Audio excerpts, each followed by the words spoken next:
Gua mau nikah. Alhamdulillah, akhirnya menikah juga. Siapa calonnya? Belum ada. Nah lo mau nikah, tapi nggak ada calonnya. Gimana urusannya? Niat aja dulu, yang penting Allah tahu kalau gua udah siap nikah. Masalah calon, biar Allah yang kirimkan. Kan jodoh di tangan Allah. Ya iya, jodoh di tangan Allah. Tapi kalau kita nggak ambil, jodohnya masih di tangan Allah aja, nggak diambil-ambil. Sebenarnya ada cewek yang gue suka, tapi gue pendem perasaan cinta itu. Karena gue merasa waktu sekolah belum mampu dan belum pantas untuk mengungkapkan perasaan cinta itu.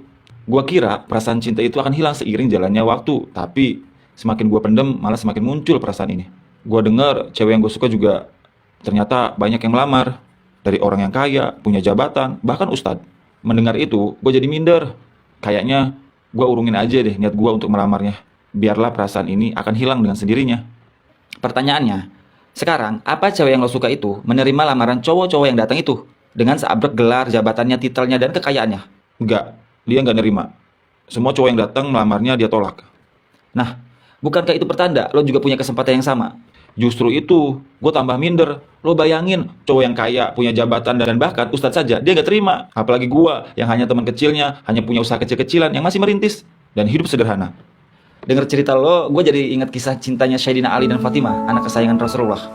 Sayyidina Ali dan Fatimah tumbuh besar bersama. Waktu kecil, mereka main bersama layaknya anak kecil pada umumnya.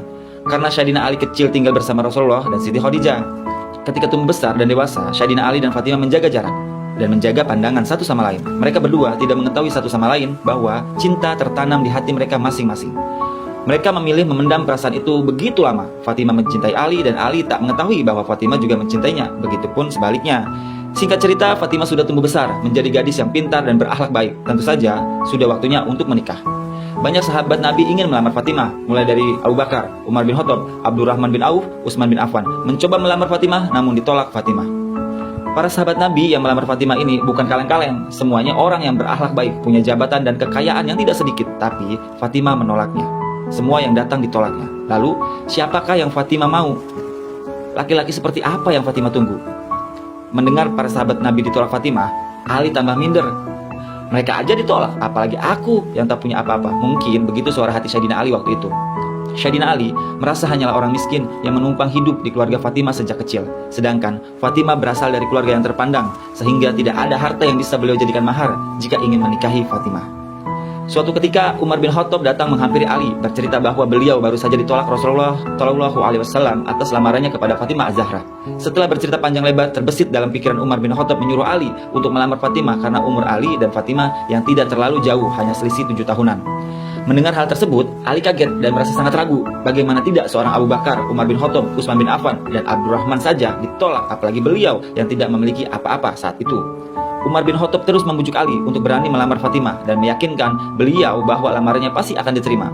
Setelah lama Umar bin Khattab membujuk Ali, akhirnya Ali pun mau melamar Fatimah. Sayyidina Ali pun memberanikan diri menjumpai Rasulullah Shallallahu Alaihi Wasallam. Beliau bermaksud untuk menyampaikan isi hatinya, yaitu ingin meminang Fatimah. Awalnya beliau hanya duduk di samping Rasulullah Shallallahu Alaihi Wasallam dan tertunduk diam. Hingga akhirnya Rasulullah bertanya kepada Ali, "Wahai putra Abu Thalib, apa yang engkau inginkan?" Mendengar Rasulullah bertanya, Ali terdiam sejenak dan menjawab dengan suara bergetar, "Ya Rasulullah, aku hendak meminang Fatimah." Mendengar jawaban tersebut, Rasulullah terkejut dan menjawab, "Bagus wahai ibnu Abu Thalib, beberapa waktu terakhir ini banyak yang melamar putriku, tetapi ia selalu menolaknya. Oleh karena itu, tunggulah jawaban dari putriku." Kemudian Rasulullah pergi menemui Fatimah dan bertanya kepadanya. Ketika ditanya, Fatimah hanya terdiam. Dan Rasulullah menyimpulkan bahwa diamnya Fatimah berarti setuju untuk dipinang oleh Sayyidina Ali. Rasulullah kemudian mendekati Ali dan bersabda, "Apakah engkau memiliki sesuatu yang akan engkau jadikan mahar, wahai Ali?" Ali pun menjawab, "Orang tuaku yang menjadi penebusnya untukmu ya Rasulullah. Tak ada yang aku sembunyikan darimu. Aku hanya memiliki seekor unta untuk membantu menyiram tanaman, sebuah pedang, dan sebuah baju jiroh dari besi." Dengan tersenyum, Rasulullah Shallallahu Alaihi Wasallam bersabda, "Wahai Ali, tidak mungkin engkau terpisah dengan pedangmu, karena dengannya engkau membela diri dari musuh-musuh Allah Subhanahu Wa Taala. Dan tidak mungkin juga engkau terpisah dengan untamu, karena ia engkau butuhkan untuk bekerja dan membantumu mengairi tanamanmu. Aku terima mahar baju besimu. Jualah dan jadikan sebagai mahar untuk putriku. Wahai Ali, engkau wajib bergembira, sebab Allah sebenarnya sudah lebih dahulu menikahkan engkau di langit sebelum aku menikahkan engkau di bumi." Ali bin Abi Thalib menjual baju besi tersebut dengan harga 400 dirham.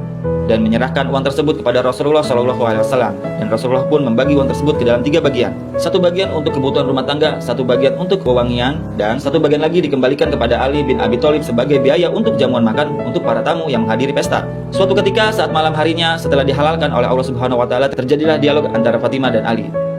Fatimah berkata kepada Ali, "Maafkan aku, karena sebelum menikah denganmu, aku pernah satu kali merasakan jatuh cinta kepada seseorang pemuda, dan aku ingin menikah dengannya." Sayyidina Ali berusaha tetap tenang, namun rasa cemburu terbesit dalam benak Ali. Ali mendengarkan cerita istrinya dengan wajah yang muram dan dipenuhi dengan rasa cemburu.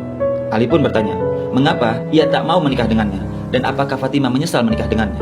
Sambil tersenyum, Fatimah menjawab, "Pemuda itu adalah dirimu." Ternyata bukan Sayyidina Ali saja yang menyimpan rasa kepada Fatimah, namun Fatimah juga telah menyimpan rasa kepada Sayyidina Ali bin Abi Thalib sejak lama. Dari kisah cinta Sayyidina Ali dan Fatimah, lo tahu kan apa yang lo harus lakuin?